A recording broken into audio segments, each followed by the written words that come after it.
Nos emocionamos en su día cuando referimos las obras Vida y Milagros de Galileo Galilei en nuestros pasajes de la historia.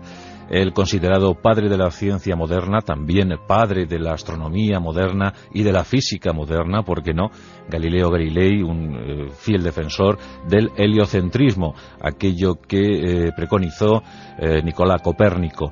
Bueno, pues Galileo Galilei, que era un hombre huraño, hosco, de carácter en ocasiones agrio, se granjeó no pocos enemigos a causa de sus tesis científicas y sobre todo sus libros, en los que no reparaba en vilipendios hacia los que él consideraba sus adversarios. Nacido en 1564, fue sin embargo, ya bien avanzada su edad, en 1623, cuando estalló la guerra entre heliocentristas, entre estos estaba Galileo Galilei, y geocentristas, básicamente la Iglesia y su milicia intelectual por entonces, la Compañía de Jesús.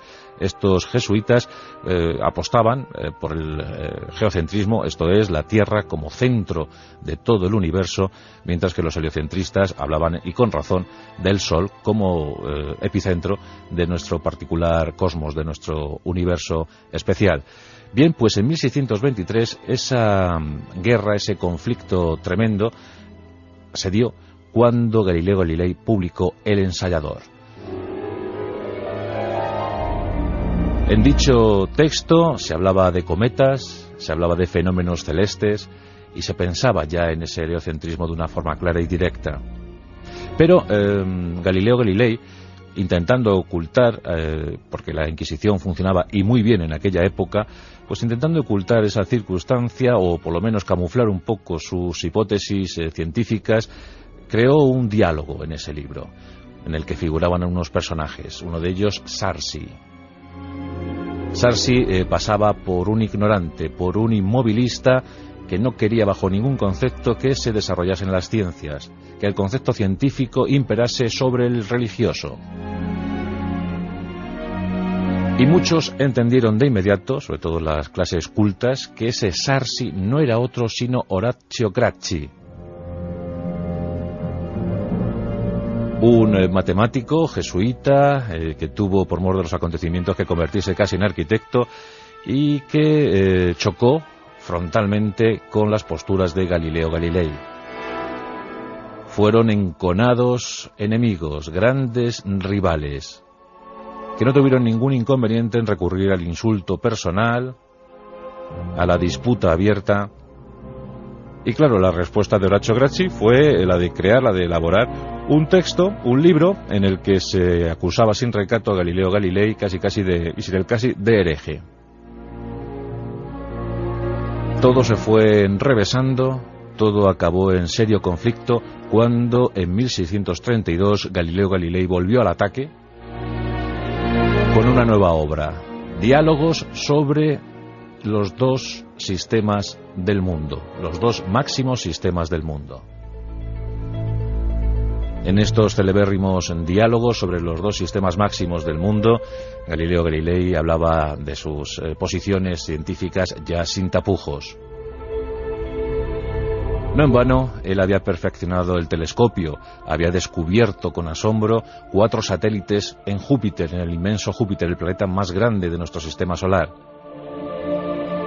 Había adelantado la primera ley del movimiento y otras grandes proezas por las que se considera lo anteriormente referido, el padre de la ciencia moderna. Por entonces Galileo Galilei estaba enfermo, digamos que en 1638 se quedó casi ciego. Y además aquejado de grandes dolores, de fuertes afecciones. Un hombre de vida, ya digo, difícil por su carácter, pero también un sufridor nato, que sobrellevaba el dolor como buenamente podía. La publicación en ese año de 1632 de los diálogos sobre los dos sistemas máximos del mundo supone que la Santa Inquisición tome cartas en el asunto y lleve a los tribunales a Galileo Galilei.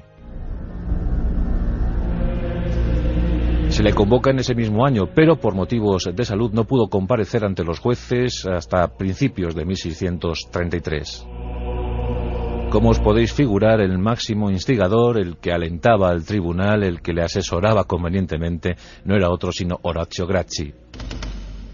uno de los prebostes de la Compañía de Jesús. Y aquí se planteaba un terrible dilema para el propio Vaticano. El sumo pontífice, que por entonces se sentaba en el trono de San Pedro, era Urbano VIII. Y había sido un gran amigo de Galileo Galilei. Incluso había llegado a compartir algunas posiciones. Por tanto, Urbano VIII se encontraba en una dificilísima tesitura. Tenía que condenar a un amigo. Durante meses se sucedieron los interrogatorios.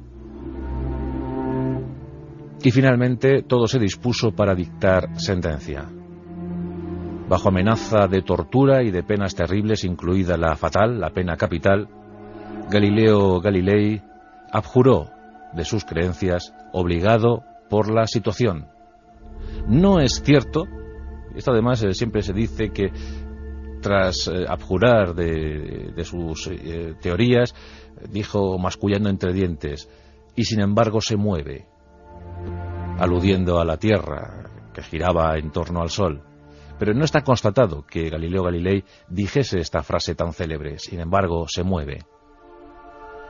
Lo que sí ocurrió en realidad es que fue condenado a cadena perpetua. Abjurar de sus hipótesis, abjurar de lo que él creía, le supuso librarse de la muerte, pero esa cadena perpetua cayó como una pesadísima losa. Urbano VIII, recordando esa vieja amistad, conmutó la pena de cadena perpetua por la de residencia perpetua.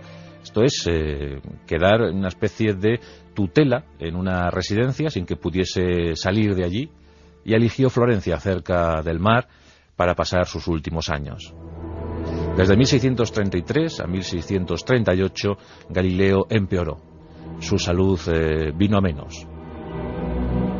Como os digo, en 1638 se quedó ciego, y aún así, rodeado de sus discípulos más queridos, prosiguió sus investigaciones, siguió manteniendo sus experimentos vivos y recurriendo, como siempre, al empirismo para demostrar lo que estaba ahí fuera.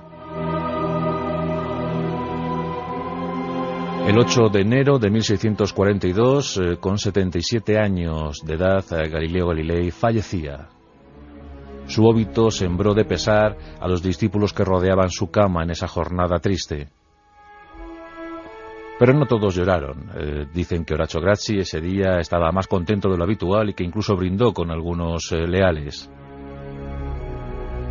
Era mucho más joven que Galileo, había nacido en 1580, tenía 16 años menos que el genio, pero finalmente no pudo concluir alguna de sus obras arquitectónicas encomendadas por el Vaticano y también falleció.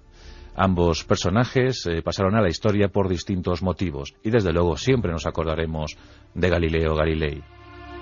Una de esas disputas absurdas entre religión y ciencia que difícilmente consiguen ir de la mano en alguna ocasión, pero que en el siglo XVII esa guerra tremenda alcanzó quizá su máxima expresión con este juicio a Galileo Galilei.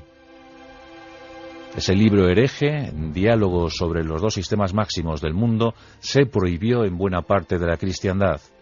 Incluso el propio Descartes en Francia, aunque bien pudiera haberlo editado, dada su mentalidad crítica, pues optó por la prudencia y no lo hizo.